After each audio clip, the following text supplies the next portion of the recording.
Hey gang, it's me, Dr. Steve, and we've got a significant development in the Israeli-Hamas war, this time with Elon Musk. He traveled to Israel in a fact-finding trip and sat down one-on-one with Prime Minister Benjamin Netanyahu.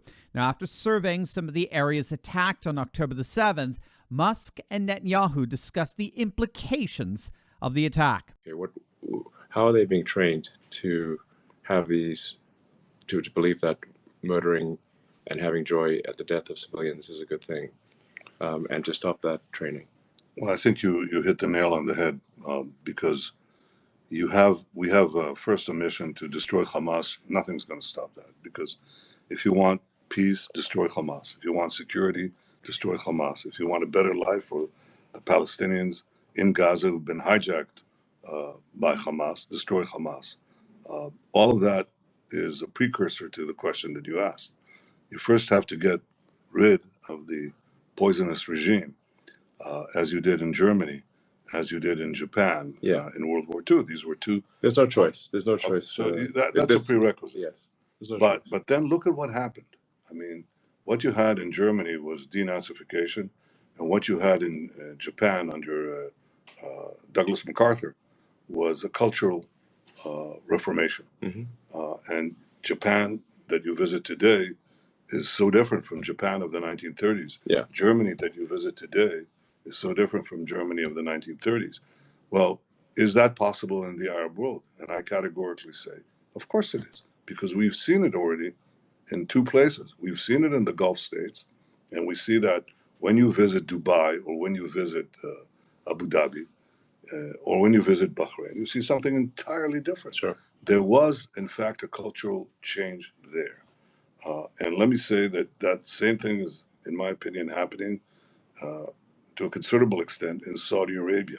The de-radicalization of these Muslim countries, these Arab countries, some of it already took place, some of it is taking place. So there you have it. Elon Musk just agreed with Israeli forces' plans to completely eradicate Hamas. In Musk's words, there is no choice. There is no choice in the matter. Hamas must be destroyed. And to be honest, as I understand it, most of the Arab world would more or less agree. The Economist ran a very interesting article some days back after the Pan-Arab Summit in Riyadh that called for the implementation of a peace plan between Israel and the Palestinians. And the Economist noted that you got this sense that much of the Arab world would actually just love to see Hamas gone. They're just seen as far too rogue, far too militant, extremist, almost akin to the way Al-Qaeda ended up having to distance itself from ISIS, which was a breakaway faction from Al-Qaeda via Abu al-Zarqawi in Iraq shortly after the fall of Saddam Hussein. That's when ISIS first emerged, by breaking away from Al-Qaeda. But the point here is that Hamas appears to be, they've become a comparable albatross for the Arab world. When Nasrallah, the general secretary, the leader of Hezbollah in Lebanon, when he gave his much anticipated speech on the Israeli-Hamas conflict, he affirmed his support for Hamas, but he stopped short of entering the war, which many thought he was going to do in the first sign of this supposed Arab uprising against Israel.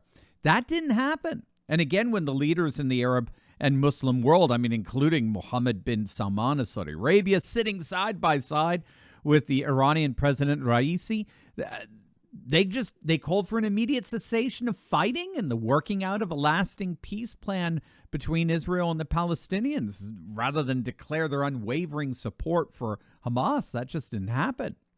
Now, whether the eradication of Hamas is actually tenable or not remains to be seen, but Elon Musk, as you heard, is in solid agreement that Hamas does need to be eradicated in order for peace to prevail in the region. Now, for his part, Biden doesn't appear to be on board with that. Wait until you see what he just said. It's going to make your head spin. But first, gang, it is Cyber Monday, and we're extending our super awesome Black Friday discount from my Insiders Club community into today. We're heading into an election year, and this is the time to join the movement that's transforming the world by building a parallel, alternative, conservative world to live out our God-given freedoms. And you, my friend, are invited. So for just today, I've discounted my Insiders Club community to 50% off. That's right. You can make Biden and the Democrats squirm by signing your name to our movement and restoring the eternal values of faith, family, and freedom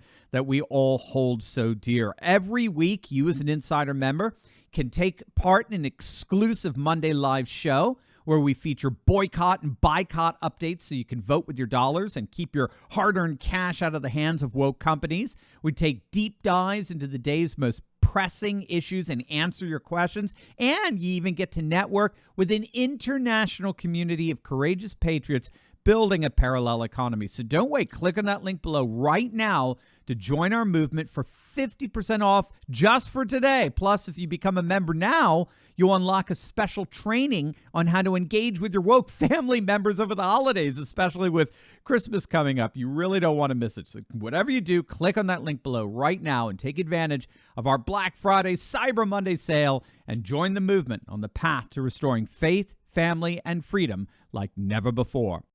Bumbling Biden is now backtracking on comments he made about Palestinian casualty numbers coming from Hamas sources, saying that he had no notion that the Palestinians were telling the truth about how many people were being killed and that he was sure innocents were indeed being killed, but that's the price of war, blah, blah, blah. Well, he's now backtracked on that statement, saying that he was disappointed in himself, forever just saying that, forever questioning Hamas's accounts of the death tolls. Now, what Biden is doing there is he's responding to this impossible situation he finds himself in, where the fallout from the Israeli-Hamas war has ramifications for Biden here at home.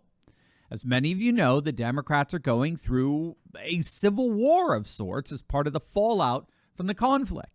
While Republican voters are overwhelmingly pro-Israel, about 80% of Republican voters back Israel's campaign against Hamas, the situation is very different when it comes to the Democrats. Astonishingly, Democrat voters actually side with the Palestinians by an 11-point margin, 49-38. And this lopsided margin, it's just making things very difficult for Biden, as U.S. interests, at least initially, have been solidly behind Israel.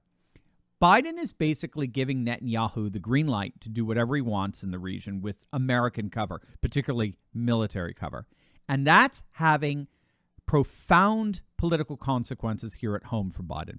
Muslim and Arab Americans, who we saw were instrumental in Biden's support back in 2020, they are increasingly coming out and openly telling Biden they will not back him in 2024 because of his blanket support for Israel in the Hamas conflict. NBC News published a report on Biden's support among Muslim Americans absolutely cratering of late, particularly in the swing state of Michigan.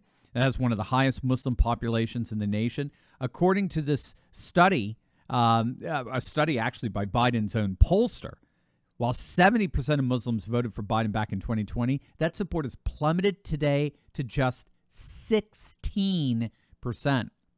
And to make matters even worse, a group called the National Muslim Democratic Council, they demanded that Biden force Israel into a ceasefire or else they are going to work against Democrats in battleground states in 2024.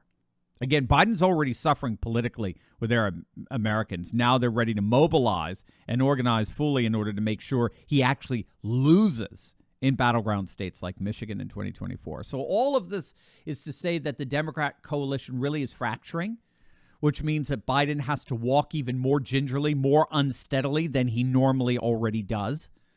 So he's clearly pushing for a two-state solution, which is the position for most of the world, by the way. Virtually the whole world believes that there must be a two-state solution which would give the Palestinians their own sovereign nation by Israel returning to them the land that Israel annexed in 1967 after the Six-Day War. And so this would include Gaza and the West Bank and East Jerusalem. They would both, of course, share their capital in Jerusalem.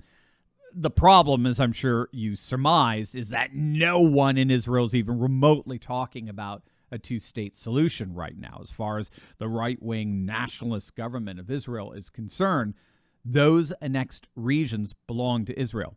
And Israel's control over those regions is absolutely vital to their national security. So the Palestinians have to remain a people group subsumed into the single nation of Israel. And Bibi Netanyahu alluded to that with Elon Musk. Take a listen. But there's another country with a substantial Arab minority where that is already taken place, and that's called Israel. Yeah. 20% of our citizens are Arabs, most of them Muslim. Right.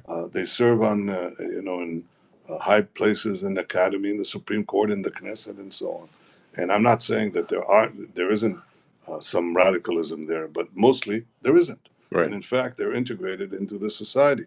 So we have to do the same thing. We have to demilitarize Gaza after the destruction of Hamas, and we have to de-radicalize Gaza, and that will take some time, especially work on the mosques and on the schools. That's where children are, imbibe their values. Yeah. And then we have to also rebuild Gaza, and I hope to have our Arab friends help in that context. Yeah. So that's where we are right now with this conflict. As far as the hardline government is Israel's concerned, there is only one state, and that is the Jewish state of Israel. And Palestinians will need to be assimilated into the political, economic, and judicial structures of that single Israeli nation.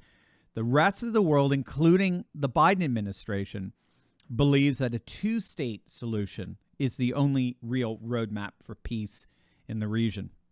In the meantime, Hamas clearly has a target on their back, and we'll have to see the extent to which Israeli resolve and Arab distance together bring about Hamas's demise.